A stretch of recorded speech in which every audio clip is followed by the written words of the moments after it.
ಸಂಗತಿ. ಯಾಕಂದ್ರೆ ಒಬ್ರು ಧೀಮಂತ ನಾಯಕರು,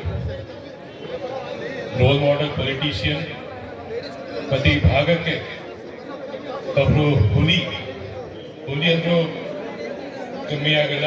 ಯಾಕಂದ್ರೆ ಒಂದು ಧ್ವನಿ ಎತ್ತಿದ್ರು, straight forward politician. Kalyana Karnataka ಅಭಿವೃದ್ಧಿ ಆಗಬೇಕು, ಇಲ್ಲಿ ಜನ ಇನ್ನೂ ಬೆಳಿಬೇಕು ಅಂತ ಸಾಕಷ್ಟು ಕಲ್ಪನೆ ಇಟ್ಕೊಂಡು ಅವರು ಸಚಿವರು ಇರ್ಬೇಕಿದ್ರೆ, MLA ಇರ್ಬೇಕಿದ್ರೆ, MLC ಇರ್ಬೇಕಿದ್ರೆ ಎಲ್ಲರಿಗೂ ಮಾರ್ಗದರ್ಶನ ಕೊಟ್ಟಿದ್ರು.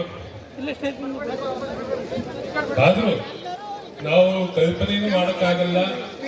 ಈ ಇಸ್ವಿಯಲ್ಲಿ ನಾನೇ ಕೇವಲ ಆಶೀರ್ವಾದ ಮತ್ತೆ ಅವ್ರಿಗೆ ಮತ ಕೊಟ್ಟಿ, ಮತದಾರರ ದೇವರ ಆಶೀರ್ವಾದದಿಂದ ಇಷ್ಟು. ಮತ್ತೆ ಅದೇ ರೀತಿ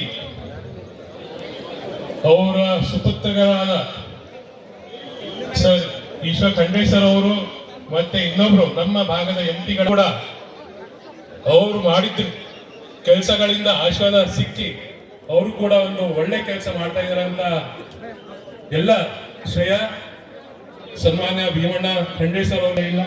ಅದಕ್ಕೆ ದೇವರ ನಾನು ಮಾತು ಮುಗಿಸ್ತೀನಿ. ಧನ್ಯವಾದ. ಚಿಂಚೋಳಿಯ ಸನ್ಮಾನ್ಯ ಶಾಸಕರು ಡಾಕ್ಟರ್ ಅವಿನಾಶ್ ಜಾಧವ್ ಅವರಿಗೆ ಧನ್ಯವಾದ.